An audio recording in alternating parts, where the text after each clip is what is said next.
ಸಂಪರ್ಕದಲ್ಲಿದ್ದಾರೆ ಪ್ರಶಾಂತ್. ಈ ಹದಿಹರೆಯದ ಹುಡುಗ ಹುಡುಗಿಯರ ಭಾಷೆಯಲ್ಲಿ ಮಿಕ್ಸ್ಡ್ ಫೀಲರ್ಸ್ ಕೊಡೋದು ಅಂತಾರೆ. ಕ್ರಶ್ಶು ಹ್ಞೂ ಅನ್ನೋ ಹಂಗನೂ ಫೀಲರ್ಸ್ ಕೊಡೋದು, ಹ್ಞೂ ಅನ್ನೋ ಹಂಗನೂ ಫೀಲರ್ಸ್ ಕೊಡೋದು. ಡಿ ಕೆ ಶಿವಕುಮಾರ್ ಅವ್ರಿಗೆ ಹಂಗೆ ಆಗಿಲ್ವಾ ಅಂತ. ಸಿದ್ದರಾಮಯ್ಯನವ್ರು ಒಂದು ಸಲ 5 ವರ್ಷ ನಾನೇ ಸಿ ಎಮ್ ಆಗಿರ್ತೀನಿ ಅಂತಾರೆ, ಇನ್ನೊಂದು ಸಲ ಎಷ್ಟು ವರ್ಷ ಇರ್ತೀನೋ ಗೊತ್ತಿಲ್ಲ, ಎಷ್ಟು ದಿನ ಇರ್ತೀನೋ ಗೊತ್ತಿಲ್ಲ ಅಂತಾರೆ. ಹೈಕಮಾಂಡು ಹಾಗೆ ಮಾಡುತ್ತೆ, AICC ಅಧ್ಯಕ್ಷರು ಹಾಗೆ ಮಾಡ್ತಾರೆ. ಈ ಹುಡುಗನ ಪರಿಸ್ಥಿತಿ ಏನು ಮಾಡಬೇಕು ಏನು ಮಾಡಬಾರ್ದು ಅಂತ ಈ ವಿಷಯದಲ್ಲಿ ನಿಮ್ಮ ಅಧ್ಯಯನ ಚೆನ್ನಾಗಿದೆ ಅಜಿತ್. ನಾನು ರಾಜಕೀಯಕ್ಕೆ ಮಾತ್ರ ಸೀಮಿತಗೊಳಿಸಿ ಮಾತಾಡ್ತೀನಿ. ಅಧ್ಯಯನ ಅನುಭವ ಎಲ್ಲ ಚೆನ್ನಾಗಿರುತ್ತೆ. Yes please. ಒಂದಂತೂ ನಿಜ ಅಜಿತ್, ನೋಡಿ 2023ರ ಸಂದರ್ಭದಲ್ಲಿ ಹೈಕಮಾಂಡ್ ಡಿ ಕೆ ಶಿವಕುಮಾರ್ ಮತ್ತು ಸಿದ್ದರಾಮಯ್ಯನವರ ನಡುವೆ ಹೇಗೆ ಈ ವಿಷಯವನ್ನು ಬಗೆಹರಿಸಿತ್ತು ಅಂತಕ್ಕಂಥದ್ದು ರಾಹುಲ್ ಗಾಂಧಿ, ವೇಣುಗೋಪಾಲ್, ಮಲ್ಲಿಕಾರ್ಜುನ್ ಖರ್ಗೆ ಅವರಿಗೆ ಮಾತ್ರ ಸರಿಯಾಗಿ ಗೊತ್ತಿದೆ. ಈಗ ಡಿ ಕೆ ಶಿವಕುಮಾರ್, ಸಿದ್ದರಾಮಯ್ಯನವರು ಏನಿಲ್ಲ ಅಂದರೂ ತಮ್ಮ ವರ್ಷನ್ಸ್ಗಳನ್ನು ತಮ್ಮ ಬೆಂಬಲಿಗರ ಮುಂದೆ ಹೇಳ್ತಾ ಇರ್ಬೋದು. ಬಟ್ ಹೈಕಮಾಂಡ್ ಏನು ಬಯಸ್ತಾ ಇದೆ ಅಂತಕ್ಕಂಥದ್ದು ಸ್ಪಷ್ಟಗೊಳ್ತಾ ಇಲ್ಲ. ಹೀಗಾಗಿ ಡಿ ಕೆ ಶಿವಕುಮಾರ್ ಕೂಡ ಒಂದು ಡೈಲಿಮಾದಲ್ಲಿದ್ದಾರೆ ಅಂತಕ್ಕಂಥದ್ದು ಸ್ಪಷ್ಟವಾಗಿ ಕಾಣುತ್ತೆ. 2 ಹೆಜ್ಜೆ ಮುಂದಿಡ್ತಾರೆ, 4 ಹೆಜ್ಜೆ ಹಿಂದೆ ಹೋಗ್ತಾರೆ, ಮತ್ತೆ 2 ಹೆಜ್ಜೆ ಮುಂದೆ ಬರ್ತಾರೆ. ಅಂತಿಮವಾಗಿ ಸಿದ್ದರಾಮಯ್ಯನವರನ್ನು ಬಜೆಟ್ ಆದಮೇಲೆ ಮನವರಿಕೆ ಮಾಡ್ತಕ್ಕಂಥದ್ದಕ್ಕೆ ಒತ್ತಡವನ್ನು ಹಾಕ್ತಾರೆ. ಇನ್ನೊಂದು ಕೆಲವೊಂದು ಸಲ ಆಗುತ್ತೆ, ಪಾಲಿಟಿಕ್ಸ್ನಲ್ಲಿರ್ಬೋದು, ಬದುಕಿನಲ್ಲೂ ಇರ್ಬೋದು, ನೀವು ಅಳದೇ ಯಾರೂ ನಿಮ್ಗೆ ಚಾಕ್ಲೇಟ್ ಕೊಡೋಲ್ಲ. ಹಾಂ, ಹೌದೌದು. Crying baby gets the milk. Yes. ಆ ದೃಷ್ಟಿಯಿಂದ ಡಿ ಕೆ ಶಿವಕುಮಾರ್ ನವೆಂಬರ್ 20ರ ನಂತರ ಮೊದಲ ಬಾರಿಗೆ ಕೆಲ ಚಟುವಟಿಕೆಗಳನ್ನು ಆರಂಭಿಸಿದರು. ಅದರ ಫಲಶ್ರುತಿಯಾಗಿ ಬ್ರೇಕ್ಫಾಸ್ಟ್ ಮೀಟಿಂಗ್ ನಡೀತು. ಎಸ್. ಬ್ರೇಕ್ಫಾಸ್ಟ್ ಮೀಟಿಂಗ್ ನಡೆದ ನಂತರ ಎಲ್ಲವೂ ಒಂದು ರೀತಿ ಡಿ ಕೆ ಶಿವಕುಮಾರ್ ಪರವಾಗಿದೆ ಅಂತಕ್ಕಂಥ ಪರ್ಸೆಪ್ಷನ್ ಇತ್ತು. ಬಟ್ ಆನ್ ಆ್ಯಕ್ಚುಯಲ್ ಗ್ರೌಂಡ್ ಏನೂ ಕೂಡ ಇಲ್ಲಿವರೆಗೆ ಆಗಿಲ್ಲ. ಅಂದರೆ ಡಿಸೆಂಬರ್ 19ರ ನಂತರ ಏನೋ ಹೈಕಮಾಂಡ್ ಕರೆದು ಬಿಡುತ್ತೆ, ಮಾತಾಡಿಬಿಡುತ್ತೆ. ಈಗ ಜನವರಿ 6 ಮುಗೀತು. ನಾಳೆ ಬಜೆಟ್ನ ತಯಾರಿಯನ್ನು ಬಸವರಾಜ ರಾಯರೆಡ್ಡಿ ಮುಖ್ಯಮಂತ್ರಿಗಳ ಜೊತೆ ಆರಂಭಿಸಿದರು. ಹೀಗಾಗಿ ಬಜೆಟ್ವರೆಗೆ ಏನಾಗುತ್ತೆ ಅಂತಕ್ಕಂಥದ್ರ ಬಗ್ಗೆ ಸ್ಪಷ್ಟತೆ ಇಲ್ಲ. ಇನ್ನೊಮ್ಮೆ ಡಿ ಕೆ ಶಿವಕುಮಾರ್ ನವೆಂಬರ್ 20ರಿಂದ 27, 28ರವರೆಗೆ ಏನು ಚಟುವಟಿಕೆಗಳನ್ನು ನಡೆಸಿದ್ರು, ಆ ರೀತಿಯ ಚಟುವಟಿಕೆಗಳನ್ನು ಇನ್ನೊಂದು ಹಂತಕ್ಕೆ ಮುಂದೆ ತೆಗೆದುಕೊಂಡು ಹೋಗ್ತಾರಾ, ನಡೆಸ್ತಾರಾ ಅನ್ನೋದ್ರ ಮೇಲೆ ಹೈಕಮಾಂಡ್ನ ರಿಯಾಕ್ಷನ್ ಏನು ಅಂತಕ್ಕಂಥದ್ದು ಸ್ಪಷ್ಟವಾಗಿ ಗೊತ್ತಾಗುತ್ತೆ. ಯಾಕಂದರೆ ಹೈಕಮಾಂಡ್ ಎಲ್ಲೂ ಟೈಮ್ ಲೈನನ್ನು ಫಿಕ್ಸ್ ಮಾಡಿಸಿದಂತೆ ಕಾಣಲಿಲ್ಲ. ಈಗ ನನ್ನ ಭರವಸೆಗೆ ಸಂಬಂಧಪಟ್ಟಂತೆ ನಾನೊಬ್ಬ ಸೀನಿಯರ್ AICC ಪೊಲಿಟಿಷಿಯನ್ಸ್ ಜೊತೆ ಮಾತಾಡ್ತಾ ಇದ್ದೆ. ಅವರು ರಾಜ್ಯಸಭಾ ಸದಸ್ಯರಾಗಿದ್ದರು. ಓಕೆ. ನಾನು ಕೇಳಿದೆ, ನೋಡಿ ಡಿ ಕೆ ಶಿವಕುಮಾರ್ಗೆ ಸೋನಿಯಾ ಗಾಂಧಿ ಭರವಸೆ ಕೊಟ್ಟಿದ್ದಾರೆ, ಪ್ರಿಯಾಂಕಾ ಗಾಂಧಿ ಭರವಸೆ ಕೊಟ್ಟಿದ್ದಾರೆ, ರಾಹುಲ್ ಗಾಂಧಿ ಭರವಸೆ ಕೊಟ್ಟಿದ್ದಾರೆ. ಅವರೊಂದು ಕಥೆಯನ್ನು ಹೇಳಿದ್ರು ಅಜಿತ್. ಈಗ ಅಂದರೆ ನಾನು ಆ್ಯಸ್ ಇಟ್ ಈಸ್ ಹೇಳ್ತಾ ಇದ್ದೀನಿ ಕಥೆ. ಅವ್ರೇನು ಹೇಳಿದರು ನೋಡಿ, ನಾನು ರಾಜ್ಯಸಭಾ ಸದಸ್ಯ ಇದ್ದೆ 15-20 ವರ್ಷಗಳ ಕಾಲ. ನನಗೆ ರಾಜ್ಯಸಭಾ ಕೊಡಲಿಕ್ಕೆ ಸೀಟ್ ಇರಲಿಲ್ಲ. ಯಾಕಂದರೆ ನಮ್ಮ ಅನೇಕ ರಾಜ್ಯಗಳಲ್ಲಿ ನಮ್ಮ ಶಕ್ತಿ ಕುಂದಿದೆ. ಹೀಗಾಗಿ ನನಗೆ ಸೋನಿಯಾ ಗಾಂಧಿ ಅವ್ರು ಫೋನ್ ಮಾಡಿದರು, ಇಲ್ಲ ನಿಮಗೆ ನಾನು ರಾಜ್ಯಸಭೆಯನ್ನು ಈ ಬಾರಿ ಕೊಡಲಿಕ್ಕೆ ಆಗ್ತಾ ಇಲ್ಲ, ಬೇರೆ ಯಾರಿಗೋ ನಾನು ಅಕಾಮಿಡೇಟ್ ಮಾಡಲೇಬೇಕು ಅಂತ ಹೇಳಿದರು. ಓಕೆ. ಹಾಗಾಗಿ ನನಗೆ ರಾಜ್ಯಸಭೆಯನ್ನು ಕೊಡಲಿಕ್ಕೆ ಆಗ್ತಾ ಇಲ್ಲ ಅಂತ ಅವ್ರು ಹೇಳಿದರು. ಇಲ್ಲ, ನಿಮ್ಮ ನಿರ್ಣಯ ಏನಿದೆ ಅದು ನನ್ನ ನಿರ್ಣಯ, ಏನೂ ಸಮಸ್ಯೆ ಇಲ್ಲ ನನಗೆ. ಇಲ್ಲ ಇಲ್ಲ ಇಲ್ಲ ಇಲ್ಲ ಇಲ್ಲ ಇಲ್ಲ ನಾನು ನಿಮ್ಮನ್ನು ಟೇಕ್ ಕೇರ್ ಮಾಡ್ತೀನಿ, ನಾನು ನಿಮ್ಮ ಪೊಲಿಟಿಕಲ್ ಕರಿಯರನ್ನು ಟೇಕ್ ಕೇರ್ ಮಾಡ್ತೀನಿ ಅಂತ ಹೇಳಿ. Okay okay.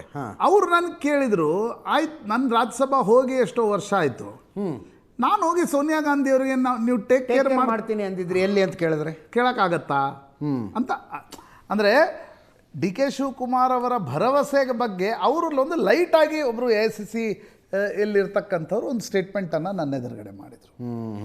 ಅಂದರೆ ಇದರಲ್ಲಿ ಇಟ್ ಈಸ್ ನಾಟ್ 2.5 ವರ್ಷ ಆದಮೇಲೆ ನಿಮ್ಮನ್ನು CM ಮಾಡ್ತೀವಿ ಅನ್ನೋ ಥರದ ಭರವಸೆ ಅಲ್ಲ ಇದು, we will take care of you ಥರದ ಭರವಸೆ ಅಂತ ಅದನ್ನು ಅವ್ರು ಹೇಳ್ತಾರೆ. ಅದೇ ಗೊತ್ತಾಯ್ತು. ಇದನ್ನು ಭಾಳ ಬೈಫರ್ಕೇಟ್ ಮಾಡಿ ನೋಡುವ ಅವಶ್ಯಕತೆ ಇದೆ.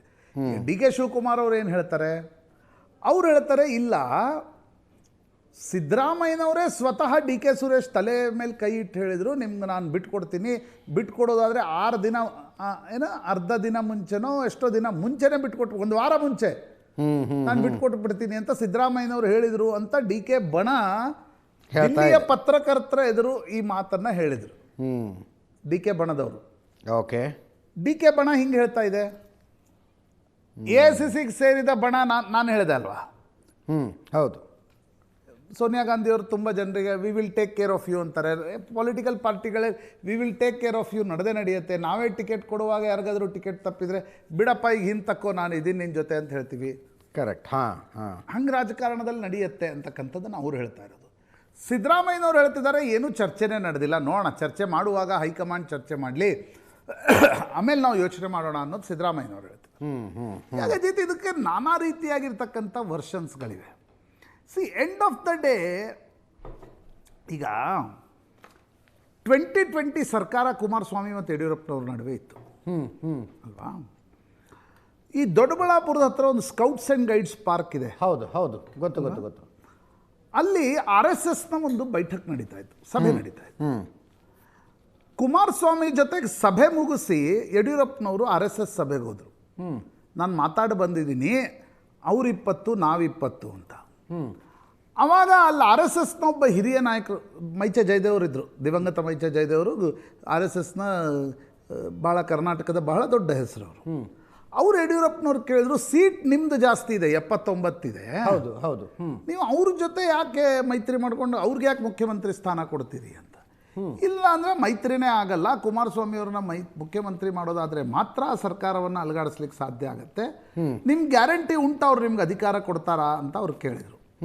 ಆಗ ಯಡಿಯೂರಪ್ಪನವರು ಒಂದು ಸ್ಟೇಟ್ಮೆಂಟ್ ಮಾಡಿದ್ರಂತೆ, ಅಧಿಕಾರ ಕೊಡ್ತಾರೆ, ಕೊಡದೇ ಹೋದರೆ ಈ ರಾಜ್ಯದ ದೊಡ್ಡ ಸಮುದಾಯ ಅವ್ರ ವಿರುದ್ಧ ಸಿಡಿದೇಳುತ್ತೆ ಅಂತ ಹೇಳಿದ್ರಂತೆ. ಎಕ್ಸಾಕ್ಟ್ಲಿ ಹಂಗೆ ಆಯ್ತು 2008ರ ಚುನಾವಣೆ. ನಾನು ಹೇಳುವ ತಾತ್ಪರ್ಯ ಏನು ಅಂತಂದ್ರೆ, ಆ 2020 ಫಾರ್ಮುಲಾ ಪಬ್ಲಿಕ್ನಲ್ಲಾಗಿತ್ತದು. ಇಬ್ರು ಬಹಿರಂಗವಾಗಿ ಹೇಳಿದ್ರು 20 ತಿಂಗಳು ಕುಮಾರಸ್ವಾಮಿ, ಯಾಕಂದ್ರೆ ಧರ್ಮ್ ಸಿಂಗ್ ಆಗಿತ್ತು. ಹೌದು 12 60 ಅಂದರೆ 20 ಮಂತ್ಸ್ ಅಂತಂದರೆ 20 ತಿಂಗಳು ಧರ್ಮ್ ಸಿಂಗ್ ಆಗೋಗಿತ್ತು, 40 ತಿಂಗಳು ಉಳಿದಿತ್ತು. ನೀವು 20 ತಿಂಗಳು, ನೀವು 20 ತಿಂಗಳು ಅನ್ನೋದು ಫಾರ್ಮುಲಾ ಆಗಿತ್ತು. ಅದು ಆಗದೇ ಇದ್ದಾಗ BJPಯ ಪ್ಲ್ಯಾಂಕ್ ಇತ್ತು ವಚನ ಭ್ರಷ್ಟತೆ ಅಂತಕ್ಕಂಥದ್ದು. ಬಟ್ ಇಲ್ಲಿ ಒಂದೇ ಪೊಲಿಟಿಕಲ್ ಪಾರ್ಟಿಯಲ್ಲಿ ಬಹಿರಂಗವಾಗಿ ಏನೂ ಆಗಿಲ್ಲ. ಸೊ ನನಗನ್ಸುತ್ತೆ ಇದು ಡಾರ್ವಿನ್ನ ವಿಕಾಸ ಸಿದ್ಧಾಂತ ಇದ್ದಂಗೆ, ಯಾರ ಹತ್ರ ಶಕ್ತಿ ಇದೆಯೋ ಅವರು ಸರ್ವೈವಲ್ ಆಫ್ ದ ಫಿಟೆಸ್ಟ್. ಇದು correct. If you are fittest you will survive, if you are not fittest you will not survive. ನನಗನ್ಸುತ್ತೆ ಅಂತಿಮವಾಗಿ ಹೈಕಮಾಂಡ್ನ ನಿರಾಸಕ್ತಿಯನ್ನು ಗಮನಿಸಿದ್ರೆ ಇದು ಕರ್ನಾಟಕದಲ್ಲಿ ನಿಮ್ಮ ಶಕ್ತಿ ಪ್ರದರ್ಶನ ಮಾಡಿ ಆಮೇಲೆ ನಾವು ನೋಡ್ಕೊಳ್ತೀವಿ ಅನ್ನುವ ಮಟ್ಟಕ್ಕೆ ಹೋಗುತ್ತೇನೋ ಅಂತ ಅನ್ಸುತ್ತೆ ನನಗೆ. ಬರ್ತೀನಿ ರೀ, ಇನ್ನಷ್ಟು ಪ್ರಶ್ನೆಗಳಿದಾವೆ ಕೇಳೋದಕ್ಕೆ.